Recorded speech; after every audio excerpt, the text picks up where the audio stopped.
افغان حکومت نے یہ فیصلہ کر رکھا ہے کہ تمام صوبوں میں تقریباً 34 صوبے ہیں افغانستان کے، تمام صوبوں میں جتنے بھی لوگ وہاں پر جا رہے تھے، جن لوگوں کی جائیداد املاک نہیں ہے تو ان کو وہاں پر وہ گھروں کے لیے زمین الاٹ کریں گے. اچھا ریزیڈنشل اسکیمز انہوں نے کہا کہ اس پر کام شروع ہے. اور انہوں نے کہا کہ کنڑ اسد آباد میں اس تقسیم کا یہ کاغذات کی تقسیم شروع ہے، اچھا جلال آباد میں شروع ہے. اچھا. باقی انہوں نے کہا کہ باقی صوبوں میں ابھی اس پر کام شروع ہو رہا ہے. تو یہ تو انہوں نے یہ کہا، مگر میں نے وہاں پر دیکھا جو افغان کونسلیٹ میں جو افغان جمع ہوئے تھے ان کا جو غصہ تھا اور ان کا جو رد عمل تھا وہ بہت زیادہ تشویشناک تھا. اچھا قونصل جنرل صاحب جب یہ دعویٰ کر رہے تھے کہ افغان حکومت کے پاس ایک باقاعدہ ایک ماسٹر پلان ہے ان کو دوبارہ ان کی ری سیٹلمنٹ کے لیے، تو کیا انہوں نے کوئی اعداد و شمار میڈیا کو انہوں نے دکھایا کہ اب تک جتنے افغان فیملیز افغانستان پہنچ چکے ہیں ان کے ساتھ وہاں پہ کیا ہوا ہے، کن کن لوگوں نے سیٹل کیا ہے اور کن اضلاع میں، کوئی اعداد و شمار؟ ان کے پاس کوئی اعداد و شمار نہیں تھے. بس انہوں نے یہ کہا کہ 60 سے 70 ہزار کے قریب لوگ چلے گئے. مگر میرے خیال میں یہ جو ہے نا یہ فگر یہ پچھلے ہفتے کی ہے. یہ 70 ہزار فگر جو ہے یہ پچھلے ہفتے کی ہے. اچھا. اب 2-3 دن میں تو ظاہر ہے مطلب روزانہ کے حساب سے 10,000 8,000 لوگ جا رہے ہیں. تو میرے خیال میں یہ کافی زیادہ ہو گئے ہیں. ان کے پاس کوئی یہ اعداد و شمار نہیں ہے کہ کتنے لوگ افغانستان میں چلے گئے، اس میں کتنے لوگوں کو کہاں تک پہنچائے، ان کے پاس کوئی اعداد و شمار نہیں ہے.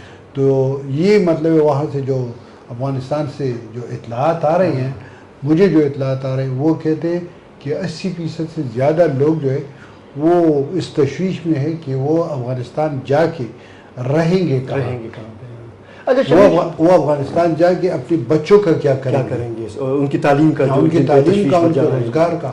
یہاں پر جو لوگ ہیں، اب اگر کسی نے ایک دکان کھول رکھا ہے تو اس کی پورے خاندان والے اس دکان کے ساتھ انگیج. اب یہ لوگ 5 6 7 8 لوگ جب بے روزگار ہو جائیں گے تو یہ وہاں پر جا کے سڑک کے کنارے بیٹھ کے کیا کریں گے. اچھا شمیم صاحب، ایک آج مجھے کسی نے بتایا کہ یہ جتنے بھی افغان مہاجرین گئے ہیں یہ تقریباً 100% اگر نہیں تو کم از کم 80 اور 90% کے درمیان یہ وہ افغان مہاجرین تھے جو کہ پنجاب، اسلام آباد یا دوسرے صوبوں میں تھے. KPK سے کوئی اعداد و شمار ہے کہ یہاں سے بھی اگر کوئی رضاکارانہ گیا ہو یا جس کو فورسفلی جس کو یہاں سے انتظامیہ نے بے دخل کیا ہو؟ نہیں، یہاں سے کوئی گرفتاری نہیں ہوئی ہے. اچھا. اور یہاں سے لوگ رضاکارانہ جا رہے ہیں. اچھا. اور وہ لوگ جو جا رہے ہیں رضاکارانہ جن کے پاس کسی قسم کی کاغذات نہیں ہوتے، اچھا، تو وہ تذکرہ جو ہوتا ہے اسی پر جا رہے ہیں. اور ایسا ہوا ہے کہ پشاور کے بعض علاقوں میں پولیس نے مطلب وہاں پر وزٹ کر کے لوگوں کو کہا ہے کہ آپ 1 ہفتے 8 دن 10 دن میں آپ چلے جائیں.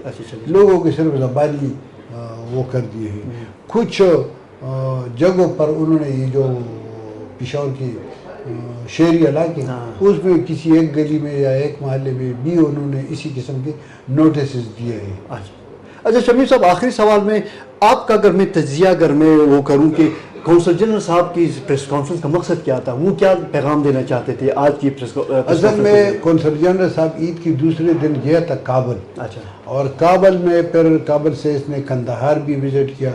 اس نے وہاں پر جو طالبان کا سپریم لیڈر ہے ملا ہیبت اللہ ان کے ساتھ بھی بات کی تھی. اور جو افغان وزراء ہیں ان کے ساتھ، تو ان کا یہ مطلب پرپز یہ تھا کہ وہاں پر ملا ہیبت اللہ کے حکم پر ایک تمام وزارتوں پر مشتمل ایک کمیشن قائم کیا گیا ہے جس کے سربراہ ملا عبدالسلام حنفی ہے. اور اس کمیشن کے انڈر پھر 12 کمیٹیاں تشکیل دی گئی ہیں. 12 مختلف پروونسز میں، مرکز میں، اور 12 افراد پر مشتمل کمیٹیاں ہیں. اور یہ کمیٹیاں جو ہے یہ جو لوگ واپس جا رہے ہیں تو ان کے لیے انتظامات کر رہے ہیں. ان کا یہ تھا. اور ان کا یہ تھا کہ مطلب لوگ واپس جائے. میں تو آج میں حیران ہو گیا کہ ملا ہیبت اللہ ملا حافظ محب اللہ صاحب تو یوں کہہ رہا تھا کہ جیسے وہ لوگوں کو کہہ رہا تھا کہ آپ واپس چلے جائیں، اپنے وطن کو آباد کر دیں. مگر میں آپ کو ایک بات بتاؤں کہ یہی نعرہ سب سے پہلے ڈاکٹر اشرف غنی صاحب نے 2015 میں لگایا تھا. انہوں نے کہا تھا حفل وطن گل وطن. اس وقت انہوں نے یہ کہا تھا کہ جو لوگ واپس آئیں گے ہم ان کو زمین بھی دیں گے، ہم ان کو گھر بھی دیں گے، ہم ان کو کیش اماؤنٹ بھی دیں گے.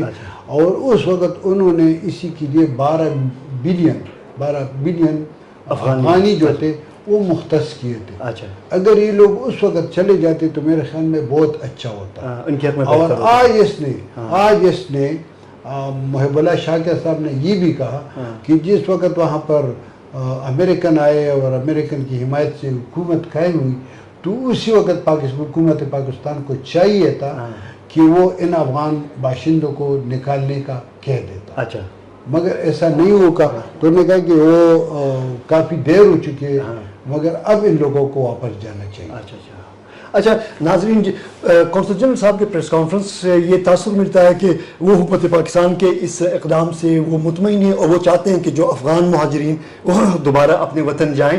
لیکن سوال یہ پیدا ہوتا ہے کہ جب ہزاروں لاکھوں جب افغان خاندان افغانستان پہنچیں گے تو کیا طالبان انتظامیہ ان کی اپنے علاقوں میں آباد کاری کے عمل میں ان کی کوئی معاونت کر سکے گی؟ یہ آنے والا وقت ہمیں بتائے گا.